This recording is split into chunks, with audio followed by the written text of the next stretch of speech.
Welcome to today's video, guys. My name is Ryan from Livin Salty. Today we're going to be talking about navigating the Intracoastal, telling you how to navigate the channel markers, what to look out for with restrictions on speed, manatee season, different zones, all that kind of stuff we're going to be going over today, so that way you know how to navigate the Intracoastal. Now, starting off with the most basic, what are channel markers? So channel markers are going to be identified by a green rectangle there or a red triangle.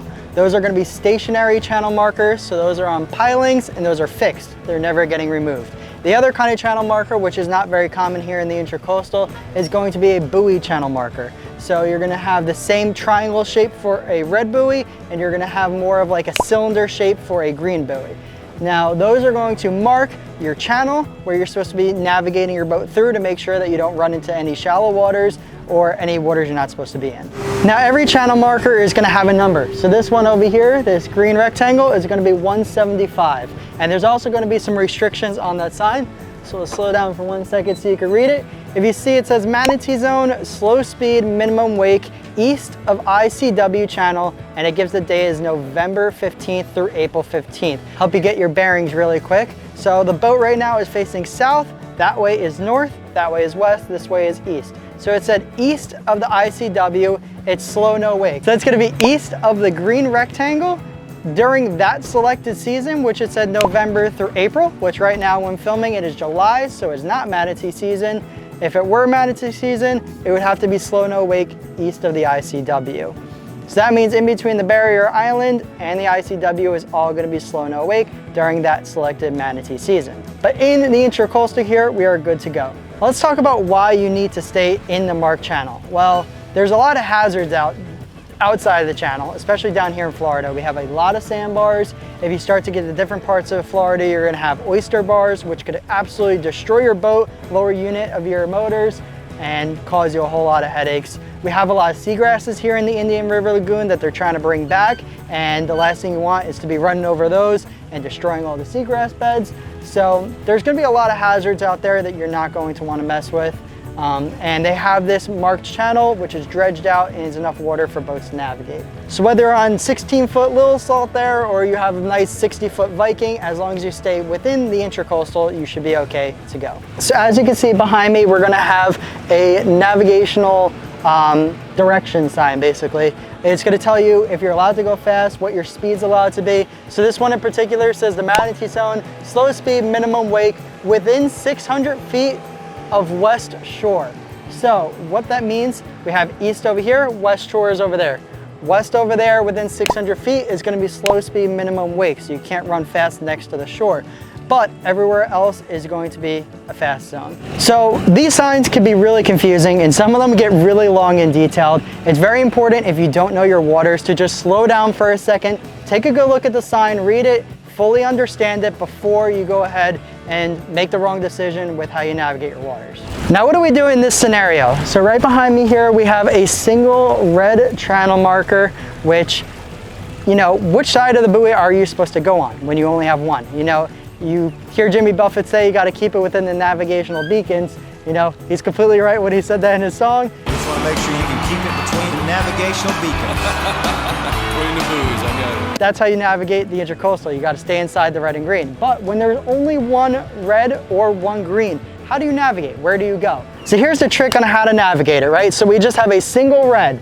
The red channel marker is always going to be on your mainland side. So you always want to pass with the red channel marker towards mainland, if that makes sense. So when you're heading south, it's gonna be on your starboard side. If we were heading north, it would be on our port side. Okay, now we are up on plane, and we're gonna teach you a little bit about using your MFD. So if you have Simrad or Garmin, Raymarine, whatever you have, using that to help you navigate the Intracoastal. So if you take a look at my GPS map right here, you see we're gonna have the blue to the side, and then we're gonna have this one white stripe down the middle. That white stripe is going to identify our Intracoastal Waterway. That is the channel we're trying to stay in. So it's really imperative, like when you're at night and navigating, it's a little hard to see some of these channel markers. So you want to be able to read your GPS as well, because it comes really in handy when you're trying to navigate and you really cannot see those channel markers with your eyes. So you can see right here, we have a single green. We're keeping that on our port side because we're heading south. If you look to our starboard side, we don't have any channel markers right here identifying where we should be. So in this case, we're just kind of looking ahead. We see we have a red on our starboard side coming up over there, so we're just kind of aiming down the middle. We're also using that MFD to make sure that we're kind of staying in the marked channel. So as we approach this red channel marker here, if you take a look at the GPS, you can see that it just popped up on there. So now we have an idea approximately of where that channel marker is going to be. I'd say if you're running at night, don't rely 100% on your electronics. There is some give on where these channel markers actually are compared to the pinpoint on the GPS map, but is a very good reference. That way you know that you are coming up on something. Keep your eyes open and up and looking for that channel marker. But the GPS is a great unit to help you navigate the Intracoastal.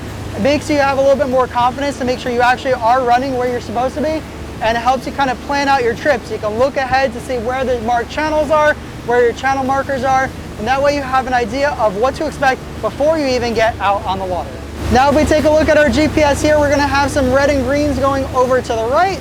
It's going to be off to the starboard side, so if you take a look, you're going to have those channel markers marking a marina.